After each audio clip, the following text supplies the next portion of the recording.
Om Ajnanatimirandasya Jnananjana Shalakaya Chakshurunmilitam Dhena Tasmai Shri Gurave Namah. Om Namo Bhagavate Vasudevaya. Om Namo Bhagavate Vasudevaya. Narayanam Namaskritya Naram Chaiva Narottamam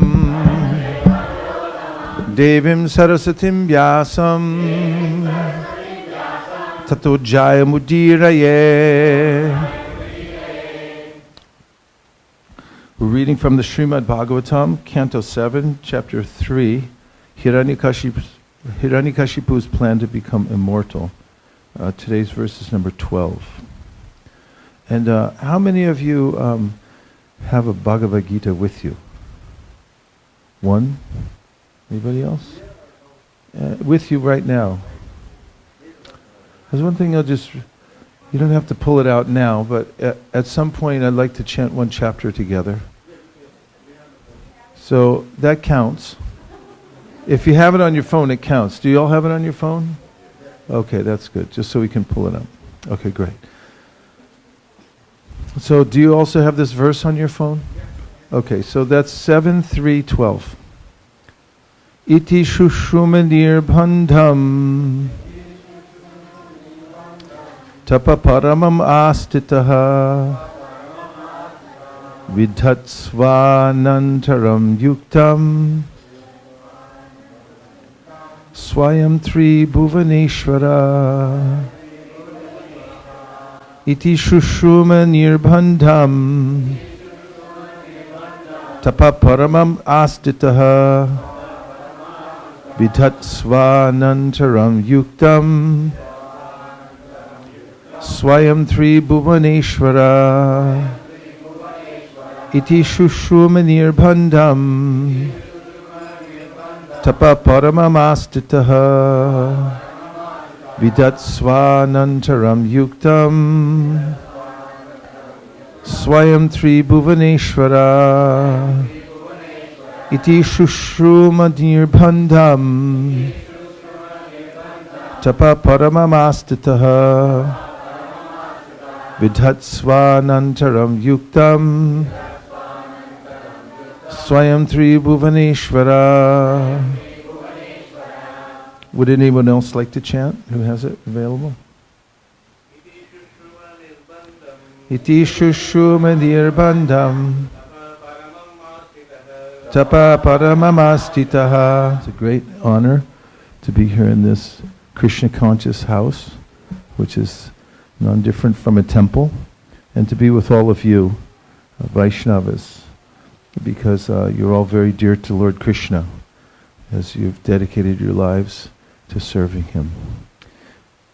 And we're fortunate to be here together because human life is meant for this. It's meant to take opportunities to sit together and hear about Krishna. This is the process through which anyone can get an upgrade in their life. You all like to get upgrades, right? Everyone likes upgrades. It's on the mind of most people, and it doesn't take much to satisfy people. I see with the airlines, they have several lines you can wait in before you get on the plane. And for the first class, they put a little plastic red carpet, and everyone feels like, okay, I feel better about myself now. I get to walk down this side, you guys stay over there. And everyone, you get a little larger seat and so forth. Of course, with upgrades on the airlines, you can be one of their premier flyers for some time. But if you skip a year, then as Krishna says in the Bhagavad Gita, Shinye Punyam Martya Lokam Vishanti, even compared to those who accumulate great pious credits through karma kanda activities, they can elevate themselves to higher planetary systems. But after they use them up, they fall back down again in rather unceremonious ways. Similarly, the airlines will then treat you as a normal customer again after you lose your status. And this is a problem in the material world, that although I may work very hard to gain some status here, and to get some upgrade. Eventually I'll lose it, and therefore everyone's afraid. I think that I've gotten this far. Maybe people accumulate a lot of money. That's a kind of way of upgrading one's life. But then after some time, the money leaks out one way or the other. The government might say, you made a mistake and you owe us most of it. Or your uncle might call and say, listen, I have throat cancer and there's nobody else in the world that can help pay up. You better give it to me. According to the circumstances, we always lose our upgrades here in the material world. Of course, those who are determined, like Hiranyakashipu, who dedicated his life to trying to get the highest level of material prosperity, which was to be immortal.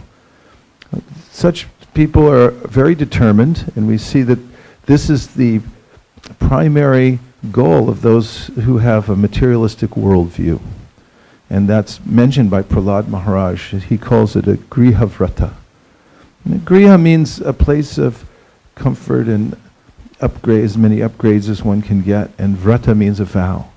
So those, he says, who have made a vow to keep themselves materially comfortable will not be interested in devotional service. And again they'll try for getting a comfortable situation in the material world. But it's not to be, because it's a topsy-turvy place, the material world. No matter what we get here, eventually will be lost in the course of time. And therefore, Prahlad Maharaj mentions in his prayers to Lord Nrsingadev, of course, as all of us know, Nrsingadev came after Hiranyakashipu had made himself such an insufferable type of person. He had gotten so much power from his austerities, and then he used it to harass others and to enjoy material life as much as possible, and in the process he offended a lot of people. The demigods were praying for his demise. That's never good for one's longevity. When you offend others, they may become angry with you. And within a moment, he lost it all, didn't he?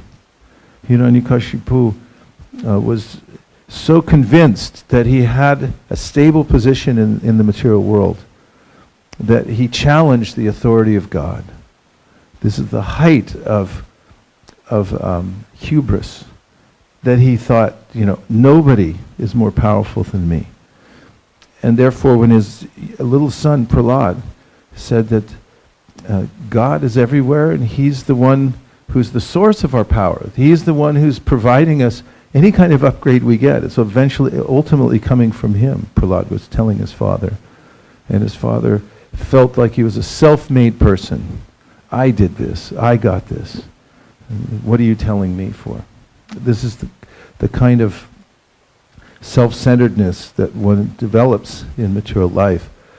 But then when he challenged his son and threatened to kill him, and he asked Prahlad, who was claiming that the Lord is everywhere, he's all-pervading, and that Prahlad said, I see him everywhere. Hiranyakashipu challenged, is he in this pillar? He had already tried to kill Prahlad, but now he was determined to do it by his own hand, and he drew his sword. And at that point, when Prahlad was asked by his father, is your God in this pillar? And he said yes, because Prahlad actually saw Krishna everywhere. Then Hiranyakashipu challenged, and he pounded the pillar with his fist, and then he heard a blood-curdling growling noise that came out, roaring from the pillar. It was a sound that affected everybody in the whole universe. Only God can do this.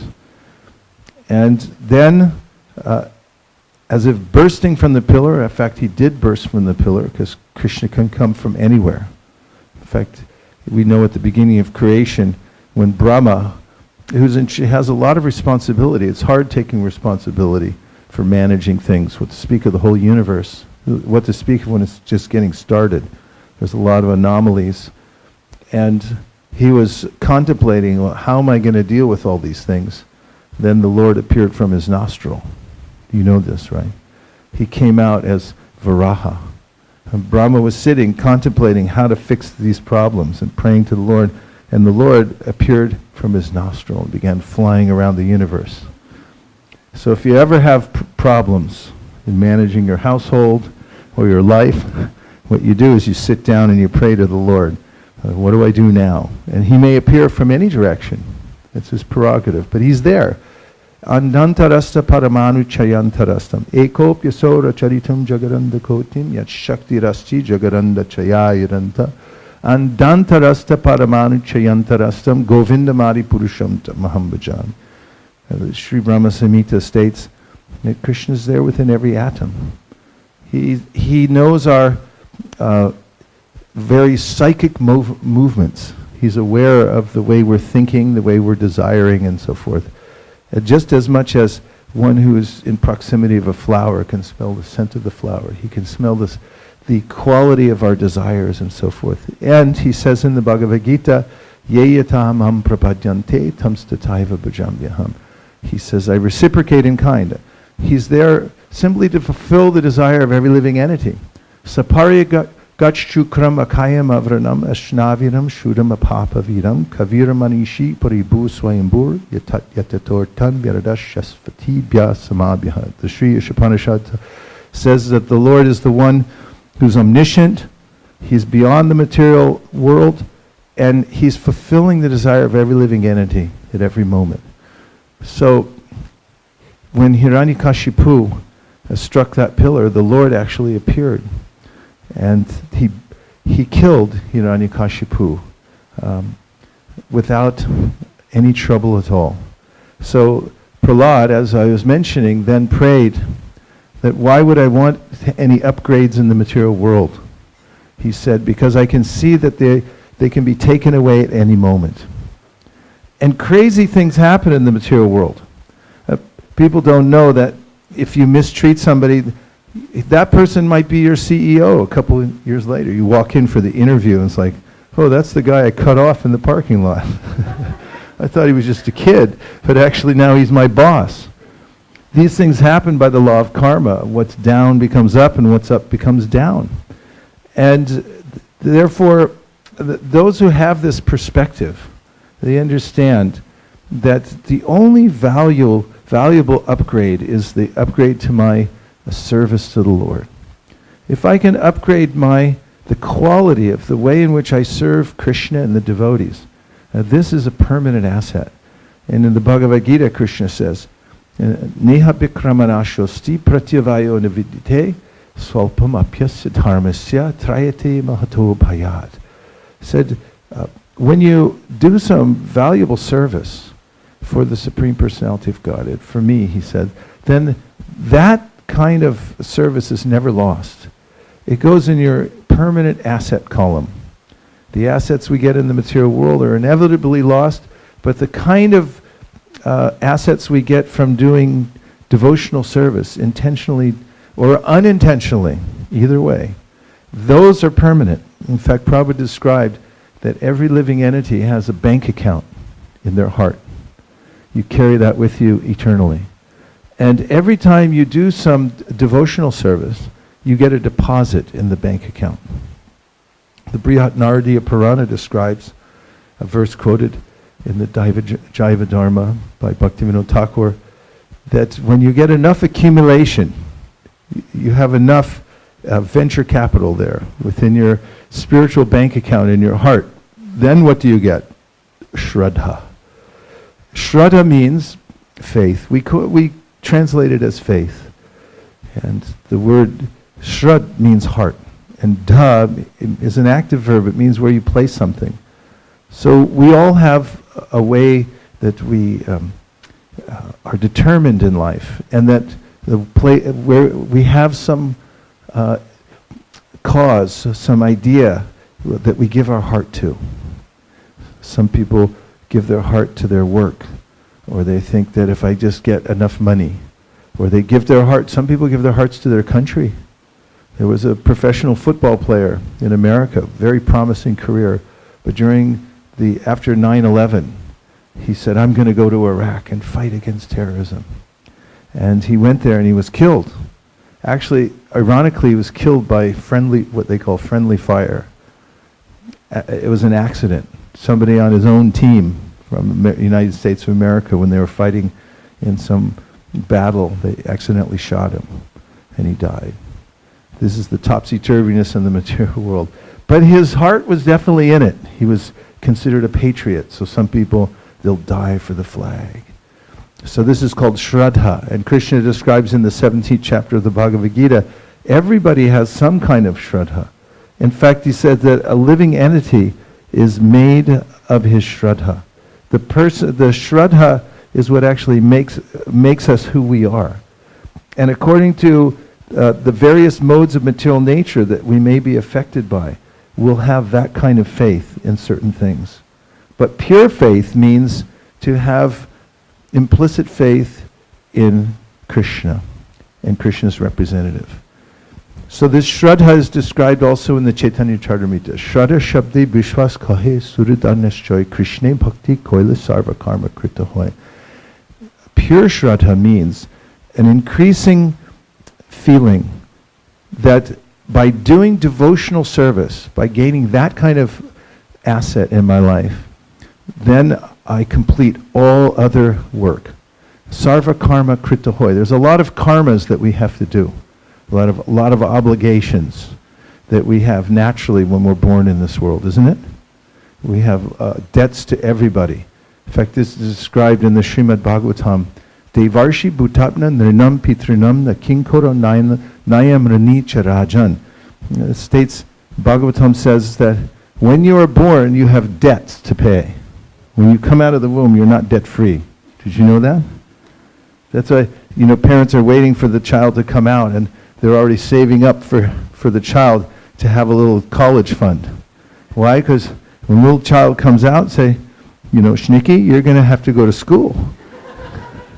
Because you've got debts to pay. You're going to have to pay the world back. You owe so much. So when the child comes out of the womb, you say, it's clean slate, debt-free. No, not so fast. There's a debt, Deva. You owe the Devas. They've given you so much. Just like your electric company. They keep giving you electricity. You say, this is nice. And then at the end of the month, what do you get? A bill. A little window letter. And it says, you owe us money for that. It's like, who left the lights on so long? How much heat are we using here? There's always debts to pay. Deva and then the rishis.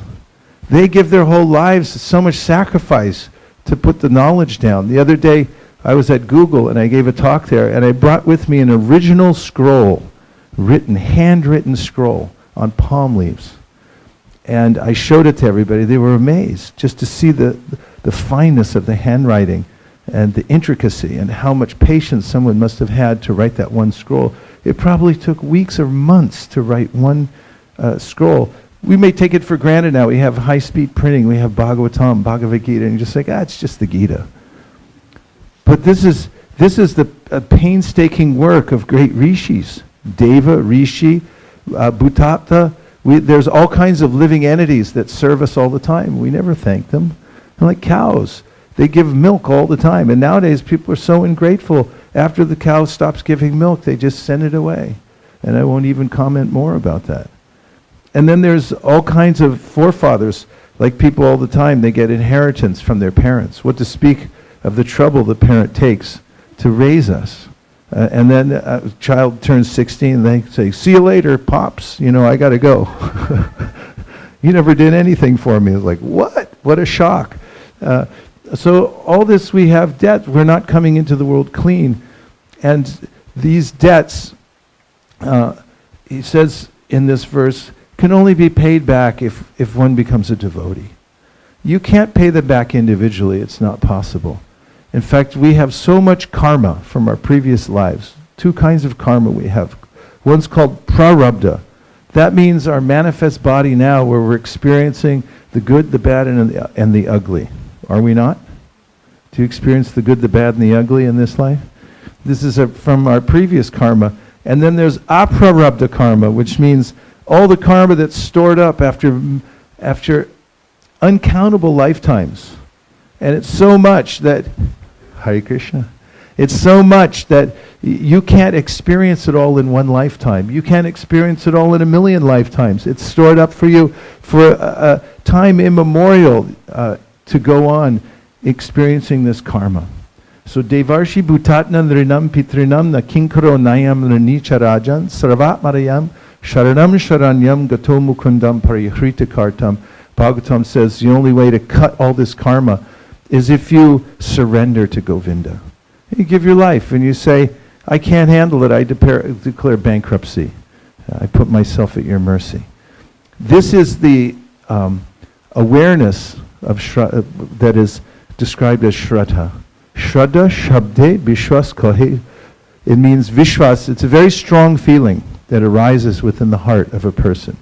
Vishwas Kohe Sudrida Nishchoy Krishna Bhakti. Krishna Bhakti. That by doing Krishna Bhakti, then not only is my karma diminished. This is mentioned in many shastras. Padma Purana says, Aprarabdha palam papam kutam bijam palonmukam kramaenaiva praliyante Vishnu bhakti ratatmanam. That by doing bhakti to Vishnu, service for service, you're just serving Lord Vishnu's lotus feet, then all your karmas are destroyed. And which kind of karmas?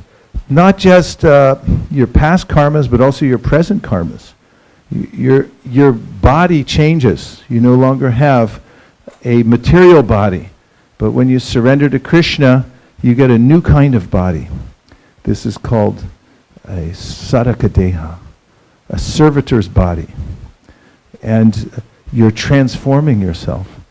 So somebody who's gaining this shraddha thinks material life is very risky because I don't know what's going to happen.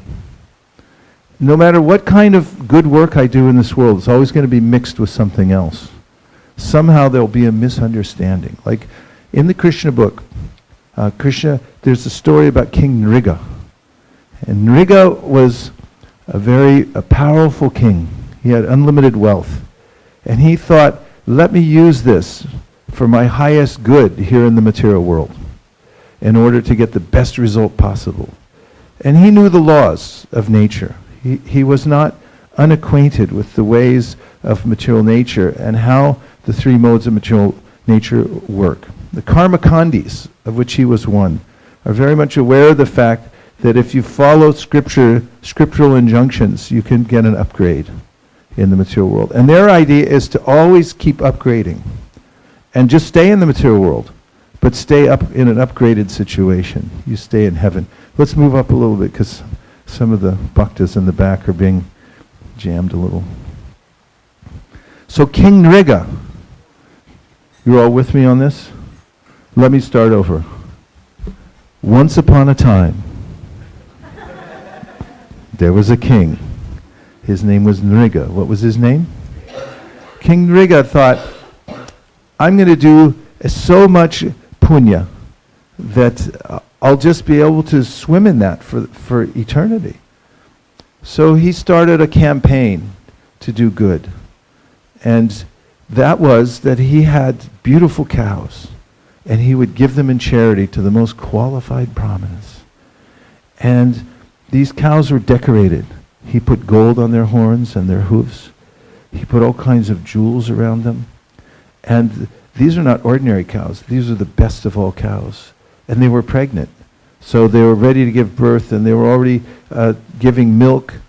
And then he would find the best of brahmanas, and he would give away not just one or two cows, but tens of thousands, hundreds of thousands, millions of cows in charity to these brahmins.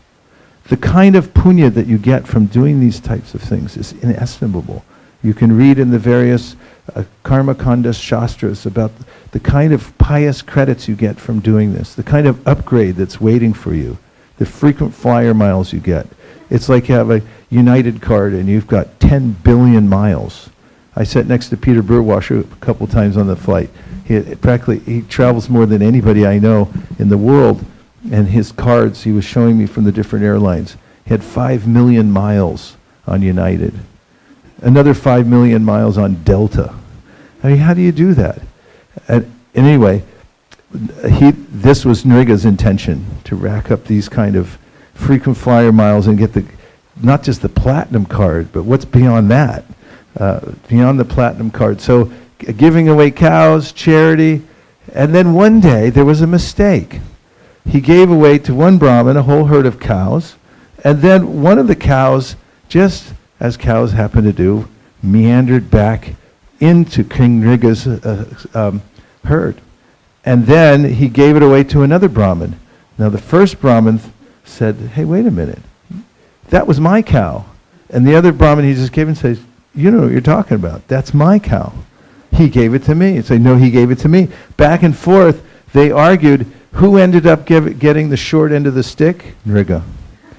He'd made a mistake. And this is the problem with karma kanda and the path of jnana kanda. If you depend on your own power to manipulate the material nature to get an upgrade, and you make a mistake, it's all on you. What happened to Nriga? In his next life, he took birth as a lizard. He ended up at the bottom of a well, a dry well. This was not unknown to Krishna, of course, because this king was actually dear to him. So Krishna's grandchildren went there and they were playing around and they saw this lizard. They thought, let's help him, let's bring him out of the well. And they couldn't reach him, so they went and they got Krishna, who came there and pulled him out of the well.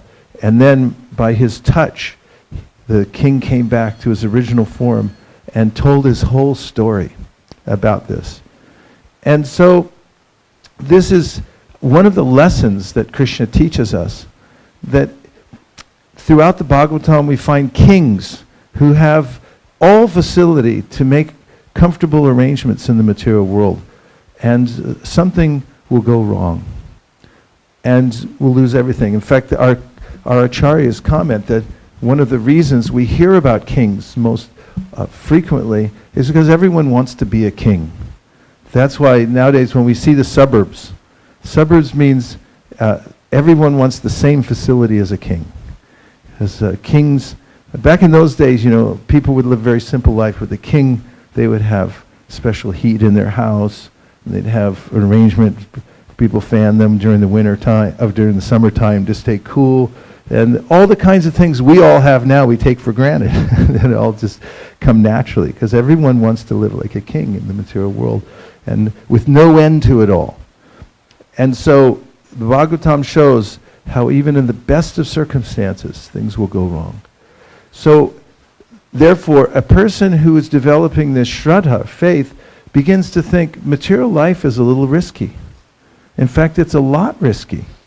I don't even know how risky it is, but spiritual life is not risky at all, because it's backed by Krishna. The more I surrender to Krishna and depend on him, then I feel I don't have any risk at all in my life. Now the opposite is true. Those who are materialists, Krishna says in the Bhagavad Gita, Yanisha sarva bhutanam tasyam jagrati samyami. There's two kinds of people. One's asleep to spiritual life but awake to material life. The other one's he's asleep to spiritual life, awake to material life. The other one's asleep to material life and awake to spiritual life. Did we get that all right? So what happens is, and I experienced this one time when I was reading this verse, and in Los Angeles, I was going to Mangalartik. I was living near the New Dwarka temple. It was about 3:30 in the morning. I was walking down Mangalartik on a Sunday morning. That's after a Saturday night in Los Angeles. So as I was walking down the street, I saw a group of revelers who were coming back from a wild Saturday night. They were just going home. They were heading home. They were thinking, okay, the night's winding up. I just woke up. I just took a shower. I just put on tilak. I was just starting off 3:30 in the morning. And we crossed paths because I was walking down to the temple. They looked at me. I looked at them. They're like, what are you doing here? And I was thinking, what are you doing here? This is the juxtaposition of the spiritualists and the materialists. So the materialist is thinking that spiritual life is a big risk because I'll lose time to increase my stock of punya or money or safety in the material world. I can't lose time. That's for later. Maybe when I get really old, maybe in about 1,000,000 years when I'm old, then I'll take to spiritual life. So he's thinking spiritual life's risky, and the spiritualist is thinking material life is very risky. So Shraddha means to understand that spiritual life is all gain and no risk, whereas material life is all risk and no gain. I'll say it again, all risk and no gain, because after all, if you're given something and it's taken back, what is the use of it? Prabhupada used to say, he tells, in fact, he writes about this in the Upadeshamrita, the twists and turns of karma. A very wealthy man, and he works hard, and he gets a big house, an opulent lifestyle, and then he dies. And next life, because of the transgressions that he had to commit to get his wealth, he becomes a lowly cobbler in his next life. But it's in the same neighborhood. So now his sons that he carefully raised, they grow up, and they're living in the big house that he left. Now as a cobbler, he comes back, and he's begging for business door to door. He comes to his previous house, previous sons, and they come out and they say, "What are you doing here? Go away, you dirty person." And they bring shoes out and they beat him and drive him away. And Prabhupada also gives the example that somebody invites you to their home and they say, "You come here, I'll give you everything. Television, you can watch television all day long. I have a widescreen. And we'll give you ice cream. All the kinds of ice cream you want. Plus, we'll give you $1 million. Television, ice cream, $1 million. I say, okay. But the only thing, at the end of the day, we're going to take some shears and cut the cord of the television, so no more television. Plus, some men are going to come out from the back room. They're going to take the $1 million back, and they're going to beat you, throw you in a car, drive you down the freeway, we don't know where you are, and toss you out by the side of the road, and you won't even know where you came from." So Prabhupada said, this is material life. We come in, we are promised so many things, you get so much gain, you work very hard, that at the end, somebody comes out, beats you up. Material nature takes back everything that you had. Now you're put in a vehicle, you don't know where you're going, and you come back out of the womb, beaten, bloody, you don't even know where you are, and you just end up someplace. You could end up in Nebraska in your next life. And I wouldn't recommend that. Sorry for anybody in Nebraska. In Nebraska, they're born in some little family that has prejudice against the world, negative attitudes. You could end up there and find yourself in a forlorn, lost situation. And that is the forlorn, lost situation of the living entity who's trying to improve him or herself materially. It doesn't work out. So the Bhagavatam is telling us, put your investment in bhakti. Because if you worship Krishna, if you put your focus on serving Krishna, then you become the wealthiest type of person. And Prahlad Maharaj is the example of this, that he had no other concern in life except serving Krishna. In fact, he was so wealthy that when Nrsingadev, Bhagavan, obviously Bhagavan, everyone saw this is Bhagavan, he's present now, asked Prahlad, said, "Now you take a benediction, I'm pleased with you." Prahlad said, "I don't need anything and I don't want anything. All I want is to serve you. That's all I want." And Bhagavan said, "No, you take something. That's what I give, you take." He said, "I don't want it. I'm not a merchant. I'm not a vanik. I'm not in this to get something in return. All I want is bhakti." This proves the wealth of bhakti. It's so satisfying to do service for the Supreme Personality of Godhead that the devotee doesn't want or need anything else. This is actual wealth. If a person can come to the point of satisfaction, and what does that satisfaction mean? In one word, as my friend, godbrother, Damodar Maharaj says, one word describes this satisfaction. Enough. I have enough. Right now, whatever I have, it's enough. And no matter how much more you get, if you don't have that feeling, it won't satisfy you. But if you have an abiding sense in your heart, agreed actually, that I want to do more service for Krishna, then you feel fulfilled, you feel happy within your heart. But you can know for sure that if you try for an upgrade on your own in the material world, it'll be taken away. It'll go wrong some way. They'll revoke your card at some point. They'll change the program. The airline will go out of business. And you go, what about my 1,000,000 miles? Says, sorry, there is no more company anymore. But if you serve Krishna, even if you lose your life, in your next life, Krishna says in the Bhagavad Gita, you take up where you left off. Your card is still good. Your bhakti card is still good. Next life after that, no matter where you end up, Bharat Maharaj, he started his devotional service. And he made a little mistake. And in his next life, he took birth as a deer. As Bharat Maharaj, you know, he left as a young man in a very opulent situation to go off and go for the whole thing. I'm going to become fully Krishna conscious. He went off to the wilderness as a king. And he sat down and was doing his meditation.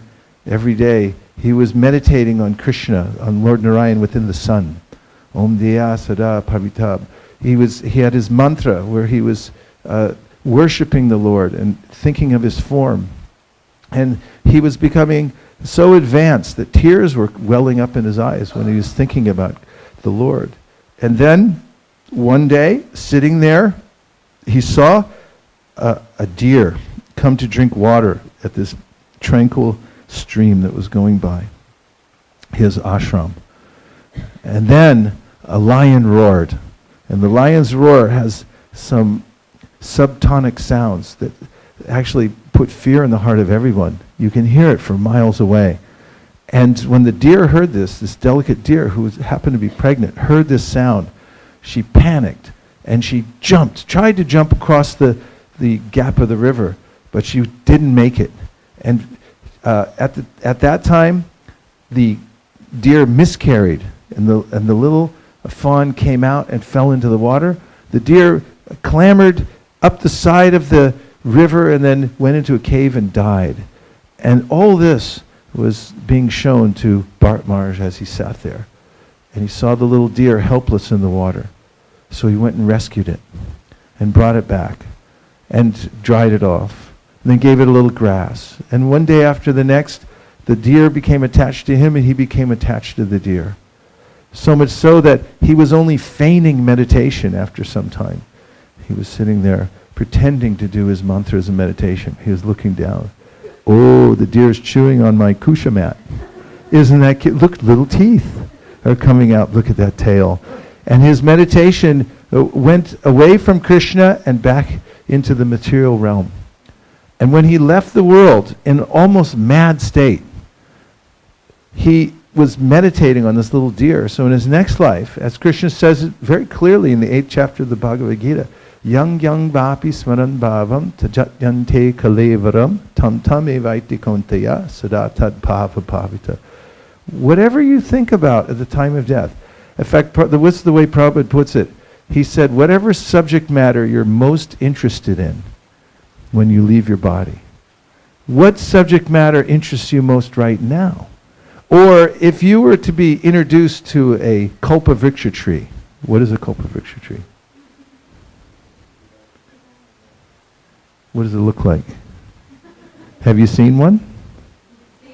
You've seen one? Where was it? Hare Krishna. People all the time, like Mayapur, Vrindavan, devotees of that's a desire tree over there. Really? And I see people, they'll be on the parikram, they'll walk around the tree. It's like they'll go out of their way. It's like, that's the one right over there. And I always think, what am I going to do if I get under a desire tree? And it's like, what do I actually want? What am I actually thinking? I don't even know what I want. When it comes right down to it, it's like, I'll give you anything you want. You sit under this tree and your desire will be immediately fulfilled. I may intellectualize and say, I want prema bhakti.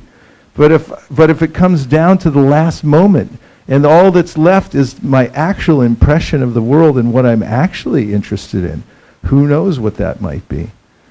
So Krishna says, yang vapi smaran bhavam tajatyante kalevaram tam tam evaiti kontaya sadatad bhava bhavita. Whatever your most prominent feeling is. So Bharat Maharaj, he had forward momentum with his spiritual practice, but he also had this strong feeling for the deer. So in his next life, he became a deer, but he remembered everything. He remembered, I was a king, I was Bharat. I am Bharat, but now I'm in a deer's body. And he didn't panic, but he went back to the Pulasha ashram where he had started his Ashtanga yoga practice. And as a little deer, he spent time around all the yogis there. He even took his bath regularly, and he would do his best in that little deer body to continue his practice because his consciousness was intact. In his next life, he became the famous hero Jad Bharat, who imitated a completely retarded person, deaf and dumb, because he didn't want to interact with the world. He wanted to stay internally focused on Krishna throughout his life. And so the Bhagavatam shows how Krishna preserves everything that we gain in the practice of devotional service. But as far as material life goes, there's no guarantee whatsoever. In fact, there's a guarantee that it will be diminished, it will be lost in due course of time. So we see in this story of Hiranyakashipu the great lesson that the advanced person knows that the real upgrade in life is to develop a sense of pure service to the Lord. And by performing even a tiny bit of pure service, that it is doing service just to please the Lord, even if it seems very simple, this will attract the glance of the Supreme Personality of Godhead, and this is invaluable for every living entity. And the more in our Krishna consciousness movement, which is the movement of Sri Chaitanya Mahaprabhu, that we do service to help the Krishna consciousness movement, which includes improving ourselves through very strict practice of bhakti, and then taking some responsibility to spread the Krishna consciousness movement. I was just listening this morning to the Madhya Lila. The Chaitanya Charitamrita Prabhupada says, then if one does so, one attracts the attention of Sri Chaitanya Mahaprabhu, and then one is promoted in devotional service. Just as he was giving the example was Srila Prabhupada about Maharaj Prataparudra. He was at a disadvantage for having the association of Lord Chaitanya Mahaprabhu, but after he went out and became a Bungi, he was a king, and this was socially unacceptable what he did. He went out and he swept the ground. I mean, nowadays you may say, what's the big deal? Politicians do these kinds of things all the time. They'll do anything to get a vote. But back then, it was such a strict culture that for the king to put on the dress of a Bungi and come out and sweep the street in front of the Lord's cart, this was a huge thing. It would have been on CNN, the front page scandal. And he did it out of humility, that I'm not a king, I'm Das Anu Das. Bhaktivinoda Thakur, when he developed his whole scheme for spreading the holy name of the Lord all over the world, which was the Namhata. He was the first Amway. The Amway imitated Bhaktivinoda Thakur. He had a multi-level marketing, how everybody could take to the chanting of Hare Krishna. And he gave different positions to people in the marketplace. His position, he said, I'm the sweeper of the marketplace. And Srila Bhaktisiddhanta Saraswati Thakur said, I'm one of the little straws in the broom of Bhaktivinoda Thakur. So the devotees actually find the real wealth, that I'm servant of the servant of the servant of the servant. And by that, they become situated solidly in the Lord's grace. And Krishna says in the Bhagavad Gita, Ananyas chintayanto mam ye jana paripasate. Tesham nityabdi yuktanam yogakshemam bahamyaham. To those who are so busy doing devotional service that they don't have time to even think about their own maintenance anymore, I'll take care of them. I'll personally take care of these people. And this is the growing faith of the devotee. As a devotee invests more and more time, energy, money, whatever it is, in Krishna's service, that let me advance Krishna's cause somehow or other. He or she begins to see, oh, Krishna is reciprocating. And this begins one's relationship with Krishna. That's how, through the Sankirtan movement, by taking responsibility and giving one's assets into the great yajna pit, which is known as Sankirtan, investing one's energy and whatever one has to expand to the Sankirtan yajna. And one sees, by giving, I grow. The more I give, the more I become complete. The more I surrender to Krishna and take a risk for him, the more he supports me. But if you take to material life and you do everything possible to support yourself, good luck, because it won't work out. It always falls apart in the end, right? Say yes. Yes. Now we'll take some reflections. Anything that you heard that's stuck in your mind, a phrase, an idea, something that you found helpful that you can take with you in your pocket out of here today. And then when you walk out the door, if somebody grabs you by the arm, one of the neighbors perhaps comes up and says, what was that guy talking about in there? I was looking in the window, I saw some guy talking to you. What did he say? What one thing would you tell him? Let me start. I went on the 2-week yatra. I was 100K United upgrade. And when I came back, I was on the bottom of the pile because I was no longer 100K. I was regular. So I know really what it means. They don't recognize you anymore. The next day, it's like, over there, sir.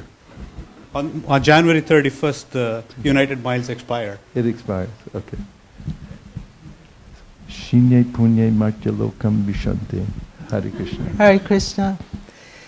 Through our heart, as we start to pray like anything, we start to feel Paramatma within our heart and the desire of Prabhupada to spread this movement.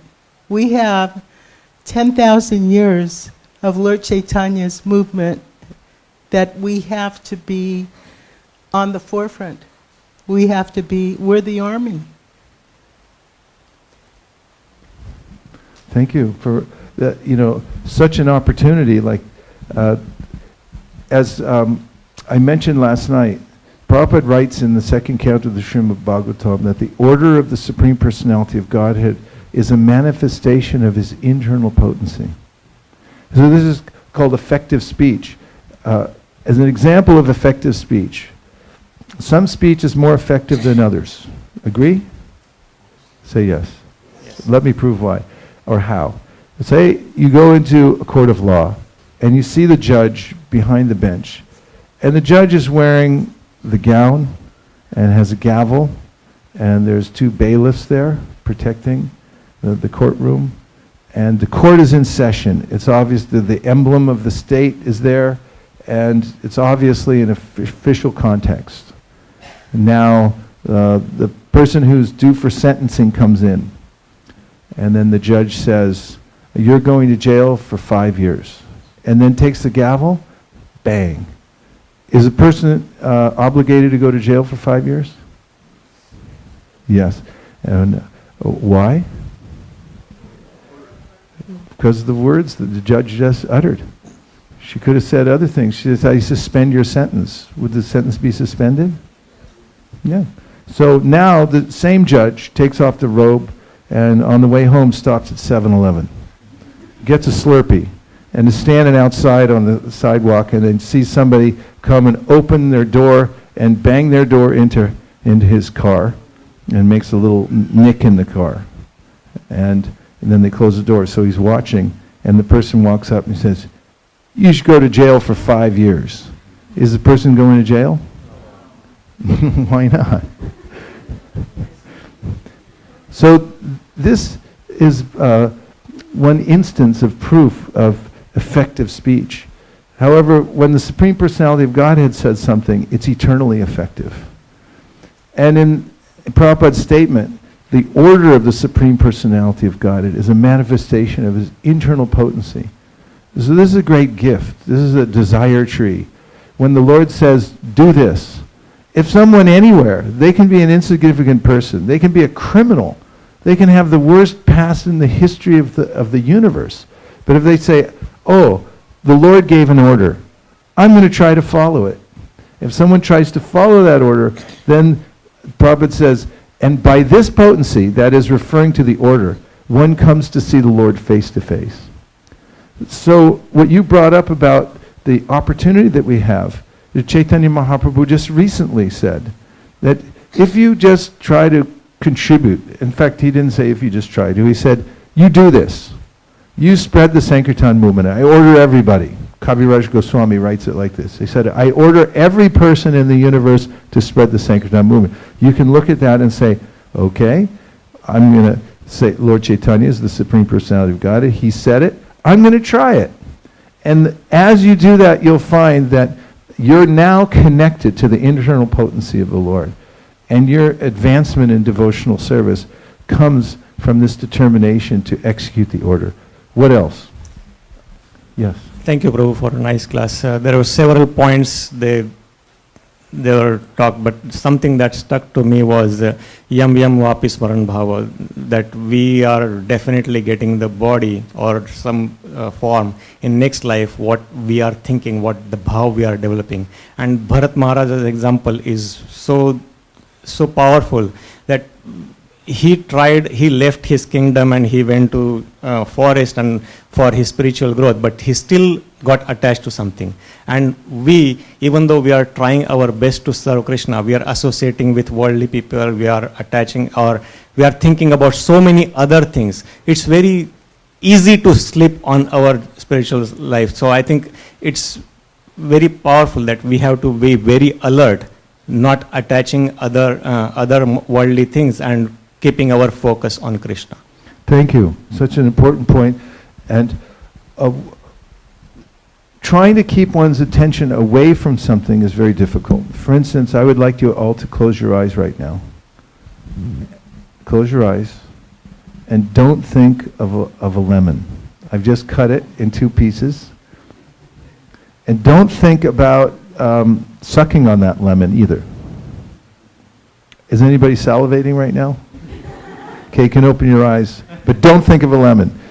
It's very difficult to not engage the senses with their objects because, as is pointed out by the Hamsa Avatar, the 11th canto of Srimad Bhagavatam, when we come out into the world, we come out of the birth channel, there is a way in which our senses are already embedded within the objects of the material world. Embedded.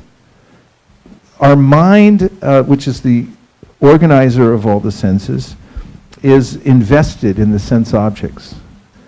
And so to not think of the sense objects is virtually impossible for a living being in this world. However, as Prabhupada points out in the introduction to his Bhagavad Gita as it is, the purpose of the Vedic literatures is to transfer that same attachment to the spiritual world. And so the scriptures themselves are a powerful vehicle through which we can transfer our attention from the sense objects in the material world to the sense objects in the spiritual world. And one very practical way in which to develop one's bhava, and as I mentioned, this is the subject matter that one's most interested in, is to recite at least 1 chapter of Bhagavad Gita every day. And if you try this practice, which was recommended by Prabhupada, in fact, he gave it as an instruction, and then again, one of those internal potencies. He gave this instruction that all my students should read at least 1 chapter of Bhagavad Gita every day, and Prabhupada himself used to chant chapters of Bhagavad Gita. You can hear recordings of it.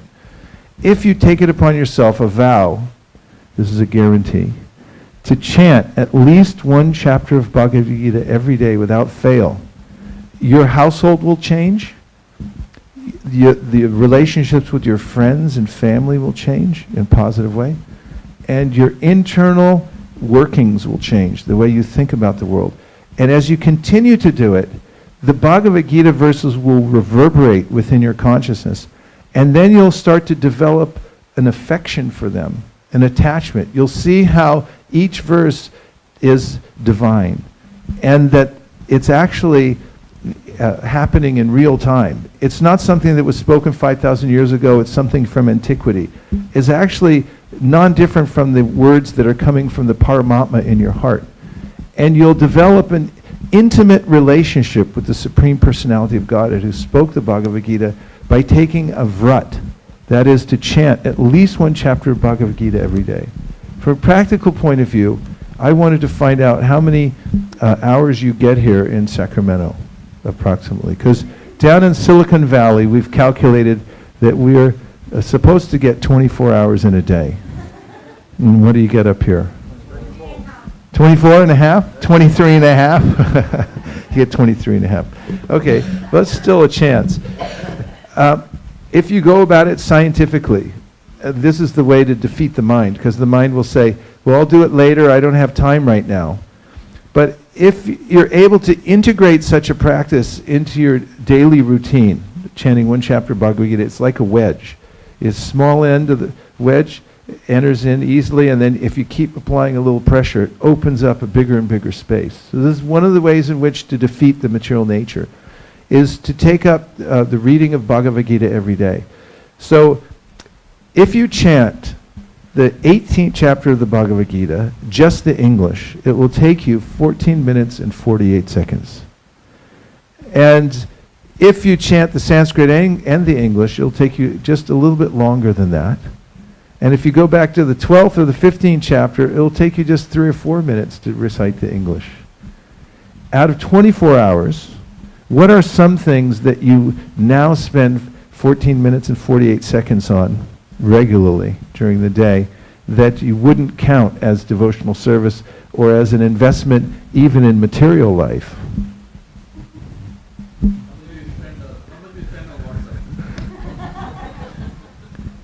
Can anybody tell me? There's WhatsApp. Are there any things? Do you have it all tightened up so there's nothing? Yes? Watching TV. Okay, so on the TV, there's a lot of channels now. I think there's about 1,000 channels. When I grew up, there were like 2 or 3. And at night, there was one news show called Huntley Brinkley. That was it. And you had to get up and walk across the room and turn the little dial. And then you had to hit this thing, to make sure you could get this. But now, with 1,000 channels, I saw recently there's a show about people buying wedding dresses and the trauma of it. It costs $10,000 to buy one of those things. They really have to think about it. And then they get the wrong one, and the whole family is in shambles, and it's very traumatic, apparently. I didn't know that before. And so are those the kind of things you're talking about, that you could waste 14 minutes and 48 seconds?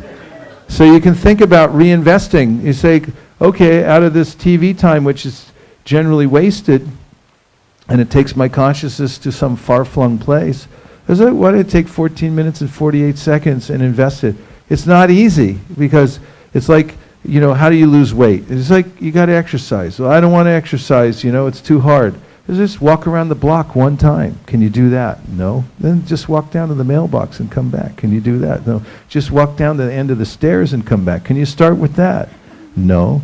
Well, can you stand up every time there's a commercial on the television? It's like, maybe I can do that. Okay, when there's a commercial, you stand up and then sit down. You start somewhere. You have to start.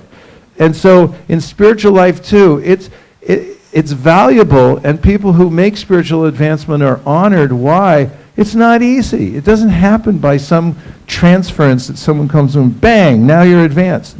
It's your responsibility, because you have free will. And just as I've gotten myself into a jam here in the material world, and I have to take responsibility, we also have to take responsibility to elevate ourselves step by step, inch by inch.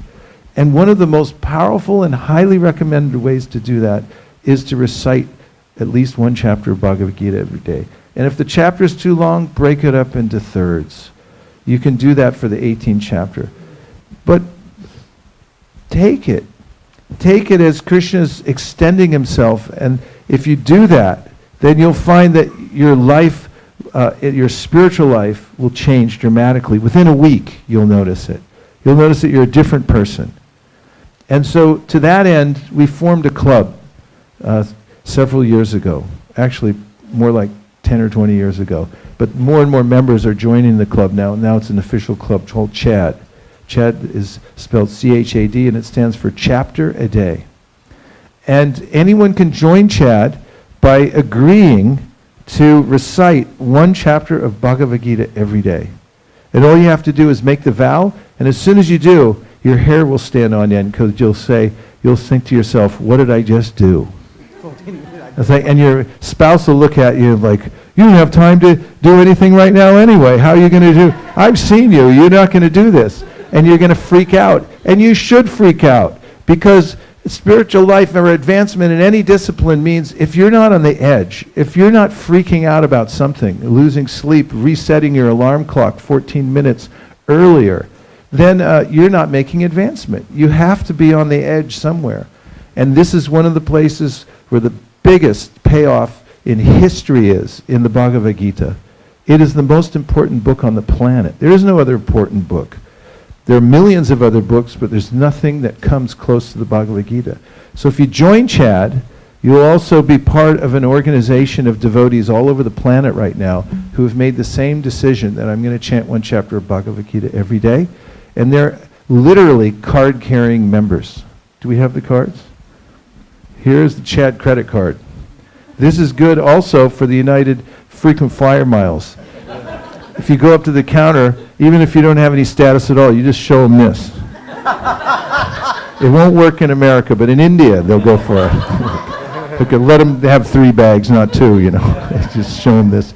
And so, CHAD, you write your name here with a Sharpie. That's permanent. And then you write the date that you started. And then you dedicate yourself to chanting one chapter a day. And if you want to join with the others, there's a website. It's called readchad.com. And if you go there, you'll find that there's thousands of other devotees who are together taking this vow and moving forward in their spiritual life. So this is something practical I recommend. You were about to say something, and I think it was very valuable, so please go ahead. Yeah, Ronald Prabhu sent me a video, and His Holiness Bhakti Vikas Swami Maharaj was delivering the message that TV out of the house and Srimad Bhagavatam in. So. Yes, and this happens very naturally. When you introduce a positive habit, the negative habits tend to diminish. You have to replace. It's not a matter of restriction. As Krishna says in the Bhagavad Gita, Vishaya vinivartante nirahaраsadehina rasavarjam rasopyasya param drishva nivartate. You can restrain your senses, but the taste will remain until you get a higher taste. And if you don't get a higher taste, you can't sustain it. Even Vishwamrita Muni, he, after 10,000 years in meditation, as he didn't have the quintessential higher taste of bhakti, he heard ankle bells from Menaka. That's all he heard, just ankle bells. He didn't even see her at first. But because he was withholding his senses from sense objects after 10,000 years, the ankle bells re-stimulated that relationship he had in the material world, and then he was off. His meditation was finished. So it's absolutely necessary to get a higher taste. And if you move the Bhagavatam into the house and the TV out, you must also read the Bhagavatam. Because if you read the Bhagavatam, then you'll actually get a higher taste. And this is something that can be experienced by everyone. And I'll take this opportunity to introduce another practical point. And that is that when I used to think about Prabhupada's books, I'd feel very intimidated because there's a lot of them. And you think about reading the Adi Leela, and there's some purports that are 20 pages long. Or you think about going all the way through the Bhagavatam, all 12 cantos, and one might think, well, that's impossible. Or it's possible, but maybe later in life, when I'm 75, I'll have time, right? So then I was reading an article by Brian Tracy. He's a self-help person. And in it, he was saying, any daunting task can be accomplished if you break it into small parts. And he was demonstrating how practical this is. Break everything into small parts, things that you can do right now. And then parse it out. So then I thought, Bhagavatam it's such a momentous task to read all 12 cantos of the Bhagavatam, right? So then I thought, okay, let me see how I could break it up. So I asked Srivas Pandit, can you calculate all the pages in the Bhagavatam? And he did. And then we divided it up into different categories. And this is, now have an app that's good for Apple and for Android that does the same thing. So it's free in the App Store. You can go to Be a Sage page by page, and that's what this original program was on this little card, which is nice also. You can put it above your desk. And on it lists all of Prabhupada's books, and then time periods. And then it shows you how many pages you have to complete each day. If you want to complete, for instance, the Bhagavatam within various time periods, Srimad Bhagavatam, if you want to finish the whole thing in 1 month, you have to read 503 pages a day.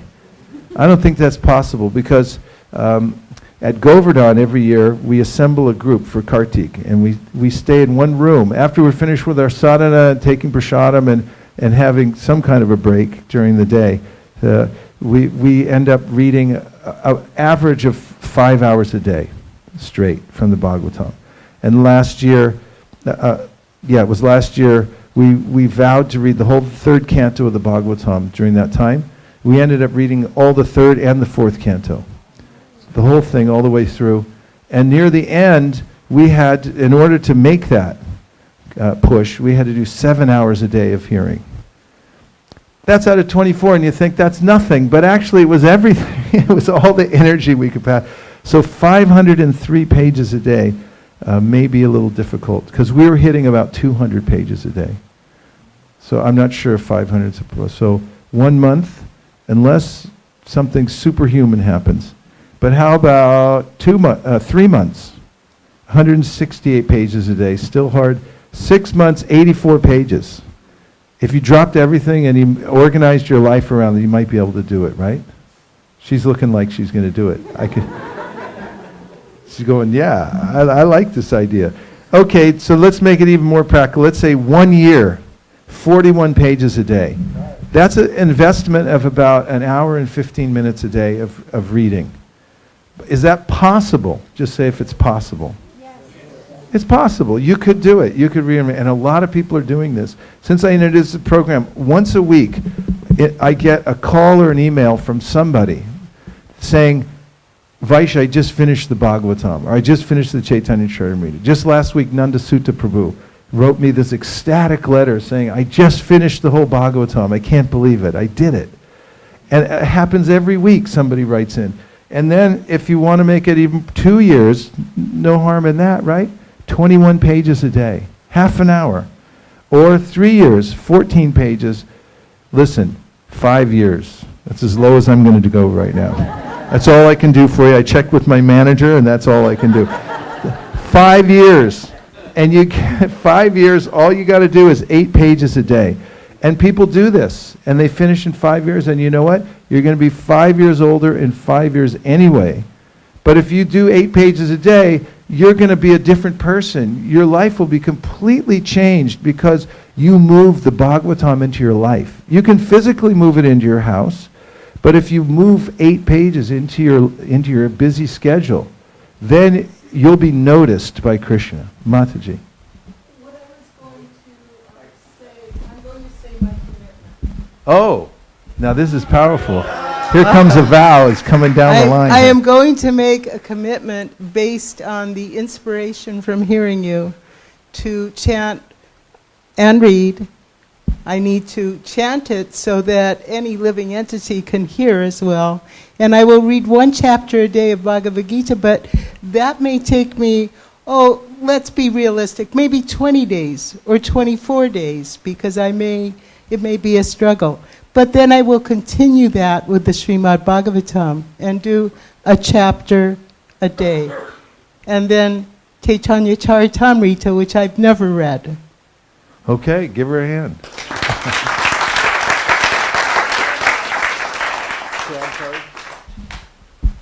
I would like to welcome you as an official member of CHAD. And here's your chart. You can follow this, or you can get it up on your Android or your Apple, what's that called? iPhone. Yeah. Thank you very much. That was powerful. And I didn't pay her to say that. That was pure inspiration. Yes. Okay, and we have Chaitanya Charitamrita sets also. So if you don't have a set of Chaitanya Charitamritas, Shraddha will provide you, because it's available for anybody who wants a set of Chaitanya Charitamritas. Oh, of course you have them, but I'm just saying anybody who doesn't have a set, what is the deal? Yeah.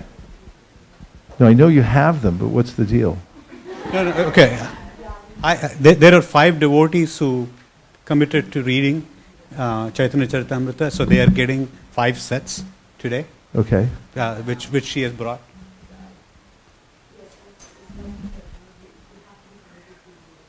And we have one extra set. If you are not in the initial 5 list, we have one extra one. Is it if you a committed, donation they're giving back? She'll happily accept donation, but if you're not inclined or you don't have the money, she'll give you the Chaitanya Charitamrita set. Either way, because it's important. It's important to have that. If you have it, then you'll read it. Okay, what are the reflections? one more Yes. chat testimonial. Yes. I'm going to ask somebody to speak. Hare Krishna. Hare Krishna. I joined ISKCON, like I started coming to congregation sometime around 2010, and immediately I met Radha Prabhu, and he introduced to the Chad in 2010, and since then I'm regularly reciting or reading the 1 chapter a day. And I'm from India, but I never read Bhagavad Gita.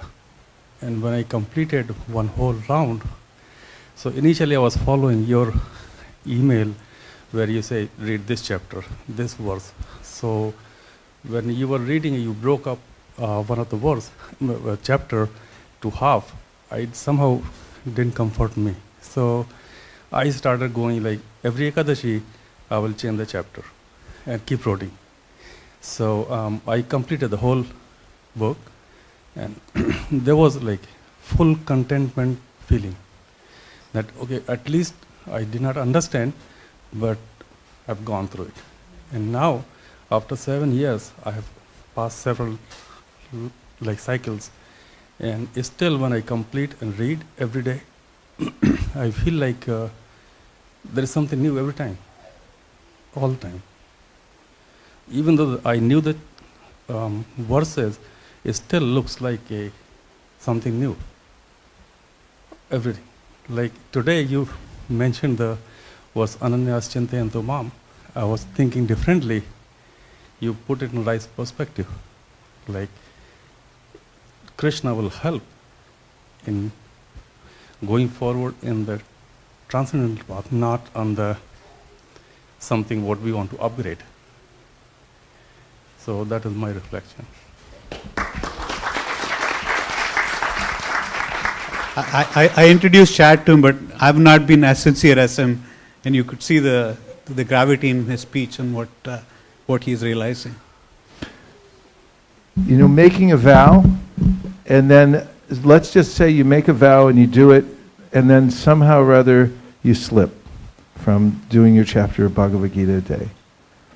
And, you know, you go for a day, a week, a month, a year, and then you have this feeling, oh, darn it, you know, I'm not doing it.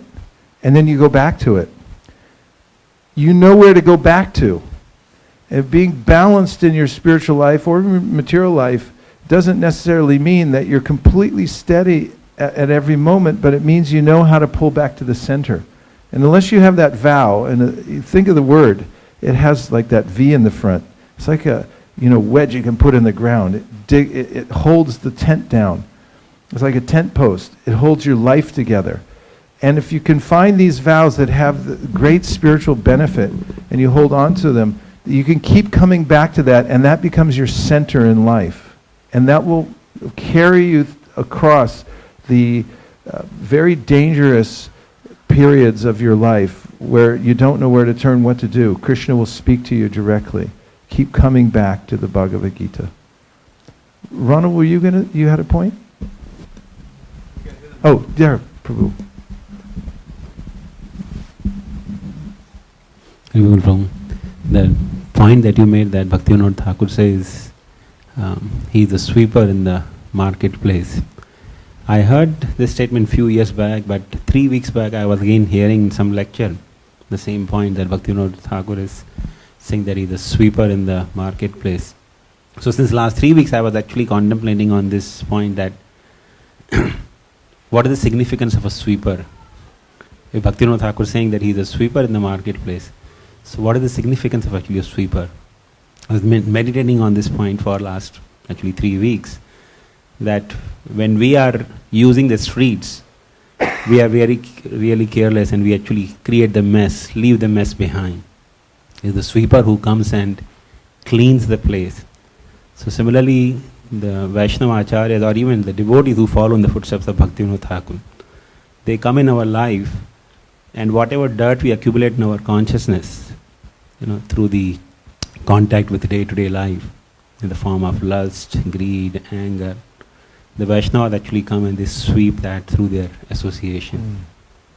So that's a very wonderful point that you. That's very helpful. The way you've extended the metaphor and shown how we are dependent on these spiritual giants, the acharyas, and that they take the most humble role, but it's the most significant in our lives. Without their guidance, for instance, without Srila Prabhupada's guidance, he made the framework, he gave the shiksha, everything available to us. That's what's holding our society together. Even when I was just recently in Mayapur and attending the GBC meetings, I was thinking, it's definitely an imperfect process, but it's absolutely necessary.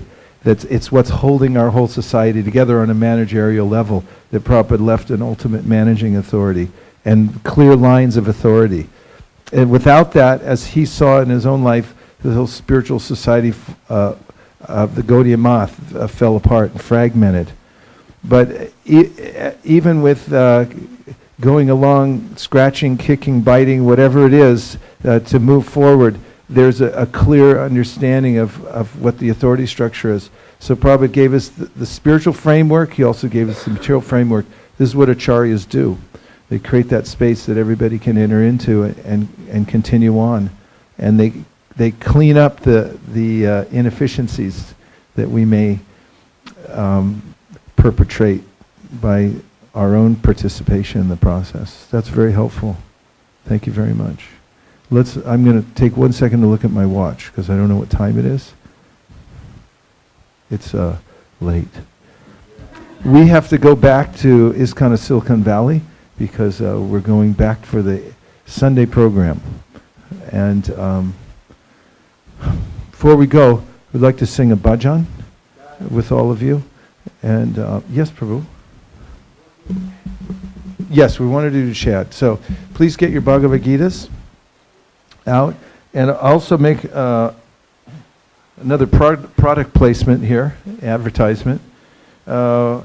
One of my colleagues in the BBT, who's an expert publisher. He's actually the most expert of any of the publishers I know amongst the BBT trustees.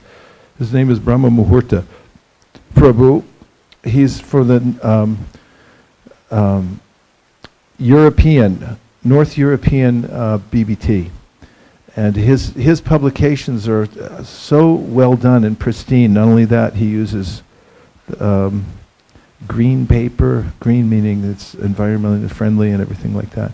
Recently he created an app, a Bhagavad Gita app. So you may say, what's the difference between this and using the Veda base? It's a big difference. A book app means it's completely self-contained.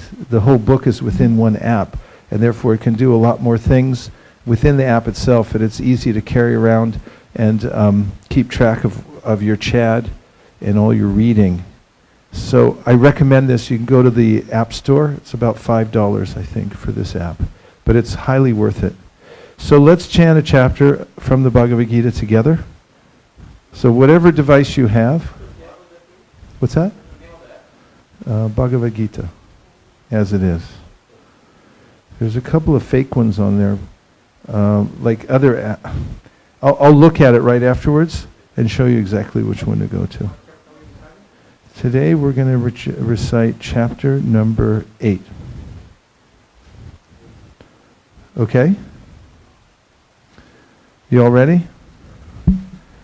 Arjunuvacha Kim tad brahma kim adhyatmam kim karma purushottama adibhutam chikim proktam adidaivam kim uchate. Somebody, let's start over and somebody keep track. I'll do it. Of how long it takes us. Would you like to do Sanskrit, English, or would you like to do all Sanskrit and then all English? All Sanskrit, then all English. Okay?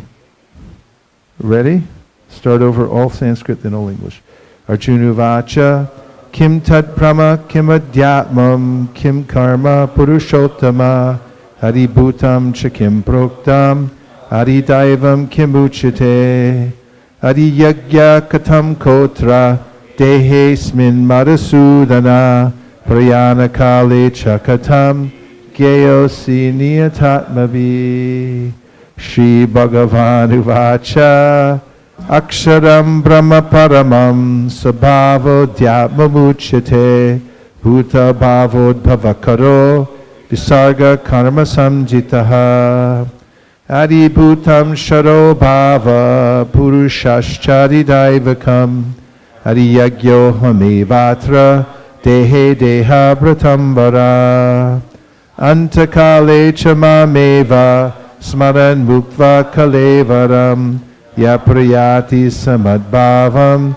yati nasyatra shangshayaha yang vapi smaran bhavam tajatyante kalevaram tam evaite kaunteya sadatad bhava bhavitaha tasmat sarveshu kaleshu Mamanusmara yujacha mayarpita mano buddhir mami vaishyasya samshayaha abhyasa yoga yuktena chetasananya gamina paramam purusham divyam yati partanu chintayan kavim purana manushashitaram anonaniyam samanusmaredyaha Sarvasya dhataram achincha rupam aditya varnam tamasa parasta Paryana kale manasa chalena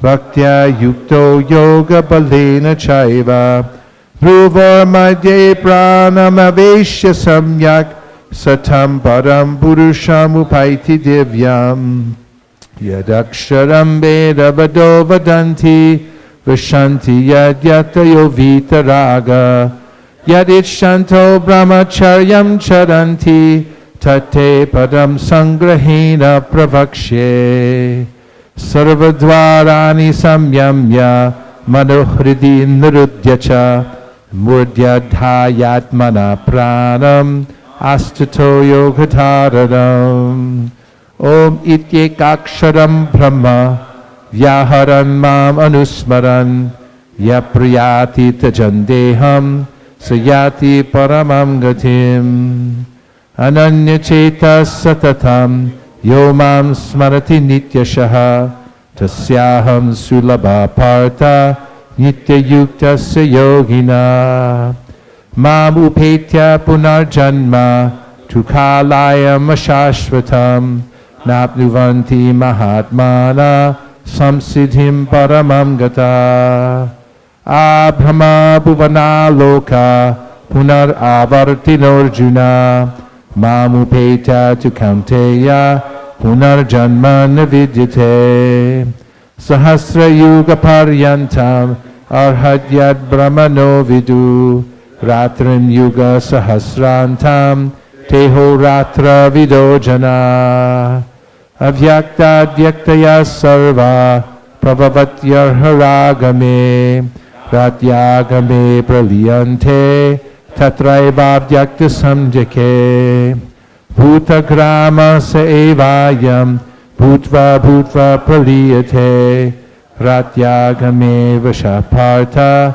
prabhavatya haragame parastasmatu bhavonyo vyakto vyaktat sanatanaha yasak sarveshu bhuteshu nashyatsu na vinashyasi avyakto share ityuktas tamahu paramam gatim yam prapya nanivartante tadhama paramam mama purusha saparapartha bhaktya labdhyastvananyaya yasyantastani bhutani yena sarvam idam tatam yatra kale tvanavratim avratim jaiva yoginaha prayatayanti tam kalam vakshami paratarshabha agnir jyotir ahashukla shanmasa uttarayanam tatra prayata gachanti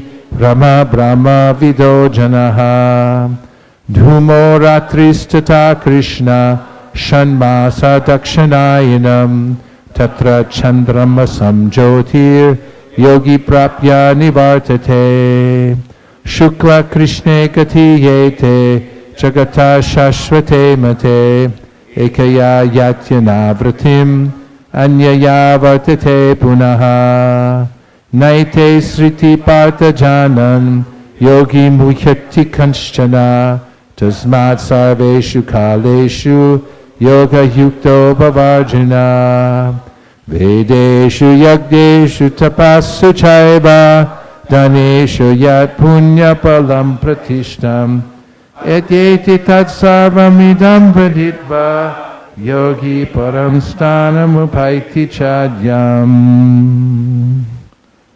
11 minutes 13 seconds. And now the English. And one tip on the English is to observe the commas with a slight pause.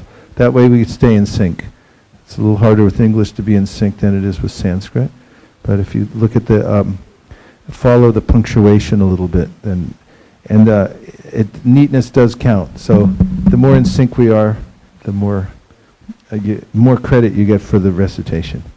Arjuna inquired. Oh wait, sorry. We'll start over. Oh, no, that was the time, 11:13. That wasn't 11. See, I don't even know how to work this thing. Somebody else time it. Somebody time it accurately. It was 6 minutes? Thank you. Look, we got some brains in here. Okay, so 6 minutes for the Sanskrit. And now we'll take, she's our official timekeeper. What's your name? Swara. Swara, you're from now on, you're our official timekeeper in our yatra, okay? You're hired. Swara. Okay. You tell us how long it takes us to do the English. Arjuna inquired, O my Lord, O Supreme Person, what is Brahman? What is the self? What are fruitive activities? What is this material manifestation? And what are the demigods? Please explain this to me. Who is the Lord of sacrifice, and how does he live in the body, O Madhusudan? And how can those engaged in devotional service know you at the time of death? The Supreme Personality of Godhead said, the indestructible, transcendental living entity is called Brahman, and his eternal nature is called the Dhyatma, the self. Action pertaining to the development of the material bodies of the living entities is called karma, or fruitive activities. O best of the embodied beings, the physical nature which is constantly changing is called Adibhuta, the material manifestation. The universal form of the Lord, which includes all the demigods, like those of the sun and moon, is called Adidaiva. And I, the Supreme Lord, represented as the supersoul in the heart of every embodied being, am called Adi Yajna, the Lord of sacrifice. And whoever, at the end of his life, quits his body, remembering me alone, at once attains my nature. Of this there is no doubt. Whatever state of being one remembers when he quits his body, O son of Kunti, that state he'll attain without fail.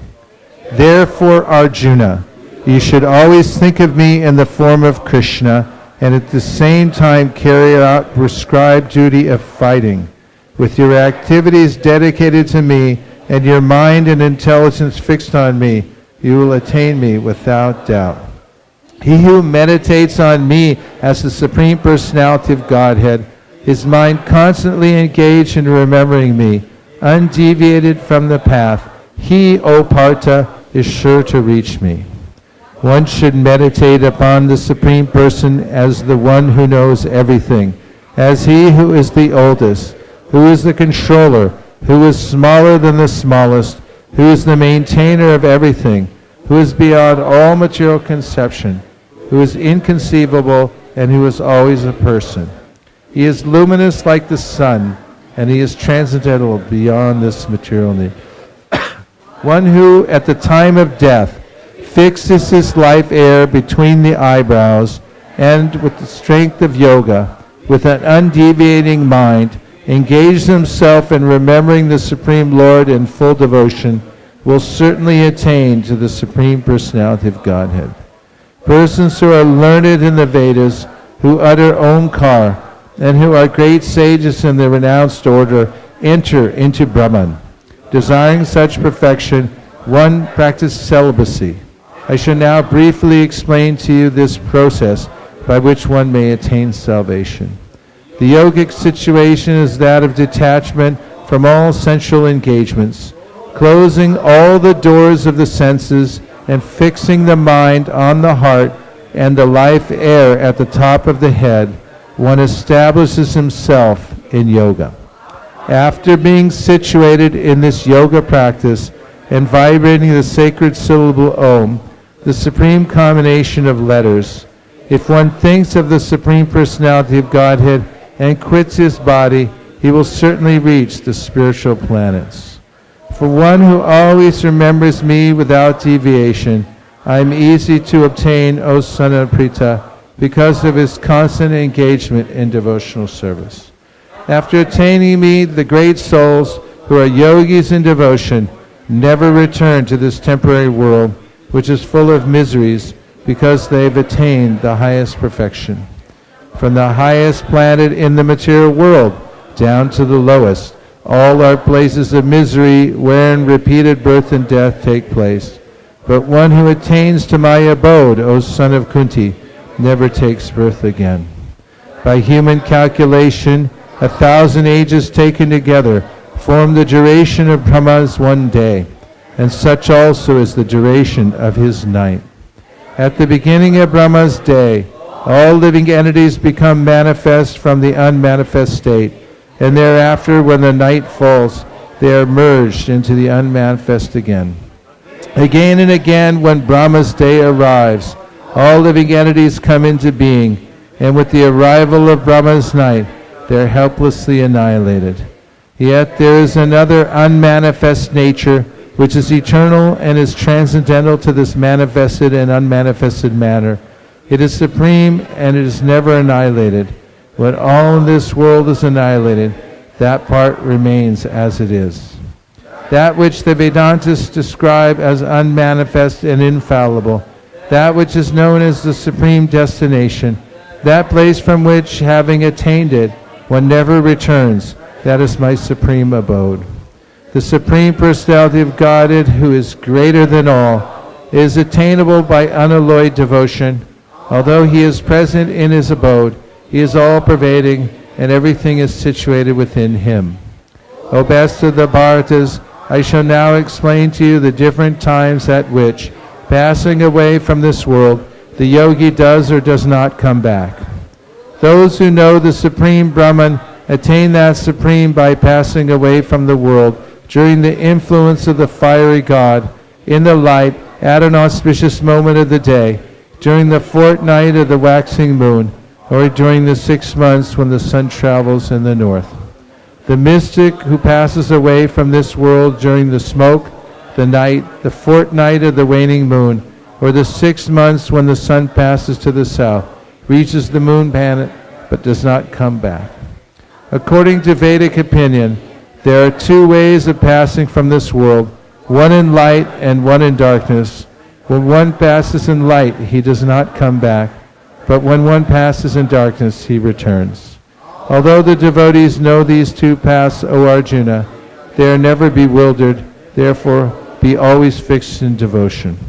A person who accepts the path of devotional service is not bereft of the results derived from studying the Vedas, performing sacrifices, undergoing austerities, giving charity, or pursuing philosophical and fruitive activities. Simply by performing devotional service, he attains all these, and at the end he reaches the supreme eternal abode. Om Tat Sat. Swara? 7 minutes end? Okay. So the first one was 6 minutes? And what? Can you rewrite these somewhere? Record them in a note. We'll keep track, okay? Keep track of all the different chapters. You'll be the one who holds all those numbers, okay? Okay, so approximately 15 minutes, right, for the whole thing? 13 minutes. About 14 minutes if you do the Sanskrit and English. So just a summary of Chad. The requirement to be a member is you chant at least the English of 1 chapter a day, or the Sanskrit. You can do either one. Or obviously you can do both. And it's not to say don't read all the purports. That's also something that you should do through the Be a Sage page by page. But if you maintain this vibration of the Bhagavad Gita, the Sanskrit or the English, then you'll find that you'll start to learn the verses. They'll come into your head. One other recommendation, there are different ways to do it. One is that you can do the same chapter over and over again. For instance, if you do the same chapter like chapter 8 for 3 months in a row every day, then you'll start to notice that you're naturally learning all the verses. One of my friends, Charu, who memorizes a lot of verses, and I talk about this sometimes, and the way he puts it is, it softens them up. So actually, you kind of know them. But then if you go into one of the verses very carefully, then it'll come very easily to you, because it's already in your subconscious. You've heard the pattern of the verse so many times. And this kind of a way that the verse repeats in your mind when you're walking around doing your daily chores is Krishna's mercy. He's entering into your consciousness through this process. So anybody who'd like to be a Chad member, you can come up and get your card just after we finish today, and then take it home, write your name on it with a Sharpie, and put the date down. You've got a free space. You already got 1 free day that's already done. Or you can go through the Bhagavad Gita and do, various chapters as you wish, or you can just follow along with all the other people who are doing a certain chapter at a certain time. But one way or another, keep the vibration of the Bhagavad Gita going. You'll notice that 15 minutes a day like this will make a huge difference, and not only in your life, but when your family sees you doing it, then eventually they'll come in and they'll want to do it with you too, and your friends also. And wherever you go, you get on the train, bus, airplane, whatever, and other people will see you doing it and they'll want to get involved. All the flight attendants will come over. It's like, can we join in on this kind of thing? Yes. So we have to go because we have to make it back in time for our program. But just within a short amount of time, Nirkul and I feel like our lives have been transformed. Just seeing you here, the amount of enthusiasm that you have in this community is practically unparalleled. We go to a lot of different places, but you're such a cohesive group with so much spiritual enthusiasm that I think from this one vantage point of Sacramento, you're poised to really take over the world. I mean, this is the capital, after all, of California, isn't it? Still. And you're put here for a reason. This is by Vastu. We could find out more from Prabhu. But you're probably in one of the most strategically important places in the world, in this capital city, with so much facility.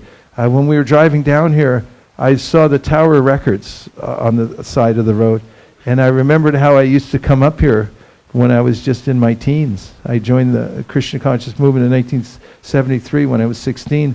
And we used to drive up here every other weekend, and I'd go to that Tower Records. It brought back a pang of remembrance, just remembering being here. And we go to the Air Force bases also, especially on payday, and distribute Bhagavatams and things like that. So I have a deep feeling for this place. And now somehow Krishna sent all of you to be in this place. So just a few things. Hear and chant together, because this is the power of the Krishna Consciousness Movement, and it's the way we improve in spiritual life. Just delegate time. If you can't a lot, do a little. That's just as powerful if you're sincere and you listen. Also, engage in loving exchanges. Give gifts to the other devotees. Express appreciation for devotees, encourage them, listen to them, and give prasadam and receive prasadam. All these things are loving exchanges. Also, keep yourself aligned with some authorized service, so you feel you're making you can measure how you're making advancement and expanding the Krishna Conscious Movement, and be a kind friend to all living entities. These 3 things. Actually, that was 4, but the last one I said is kind of a subpart of the 3rd one. You get what I mean. We're deeply grateful, even for this short amount of time that we have. We'll remember it for many days to come, and we'll be counting the days until we can come back. In fact, we're looking to see how we can fly here regularly rather than drive, because it might help. Find one way or another that we can get up here quickly, so that we can have your association. Thank you very much. Go Premanande, Nitai Gaura Haribo, Haribo, Haribo, Nitai Gaura Haribo, Tai Gaura Haribo, Haribo, Haribo, Nitai Gaura Haribo.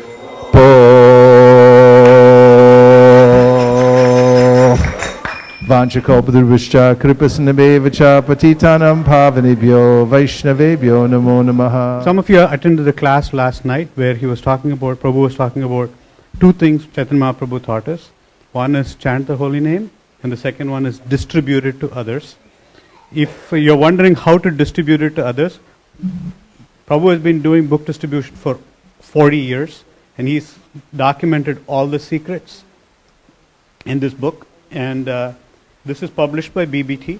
The cost for today is $15. And please, every page you read, you will get, there's revelation there. So please come and check the book out and take one home. And if you already have one and you know somebody else who's interested in book distribution, I'm sure they'll like to get this as a gift to them.